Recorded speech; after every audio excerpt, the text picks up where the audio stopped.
Dalawa katao ang naiulat na sugatan sa salpukan ng L300 van at four-wheeler truck sa kahabaan ng Maharlika Highway sa bahagi ng Barangay Pamukid, San Fernando, Camarines Sur, pasado 1:00 ng hapon kahapon, Agosto 27. Kinilala ni Police Executive Master Sergeant Paul Paloma ng San Fernando Municipal Police Station ang mga sugatan na sina alias Nick, 32 anyos, driver ng van na residente ng Naga City at ang isa nitong kasamahan. Batay sa investigasyon, papunta sanang Pamplona ang van nang mag-counterflow ito at sumalpok sa kasalubong na truck na patungo naman sa Naga City. Lumalabas din sa investigasyon na nakatulog ang driver ng van at ang kasamahan nito na nauwi sa trahedya. Parehong isinugod sa Bicol Medical Center sa Naga City ang mga sugatan habang ligtas naman ang driver at 3 sakay ng nakabanggaan nitong truck.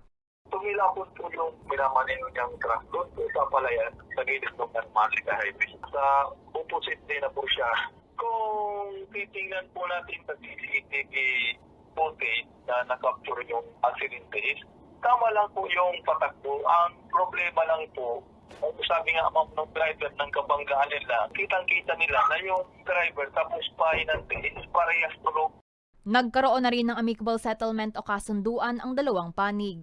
Sa ngayon po, nagkausap po yung mga operator po ng kanya-kanya school vehicle. Kung yung kwentban po is mayroon naman ang napag-isapan po ng both party is considering po na mayroong comprehensive insurance yung wing van. Ang napag-usapan, i-shoulder ng insurance tapos yung participation po, i-shoulder po ng operator ng Mitsubishi L300.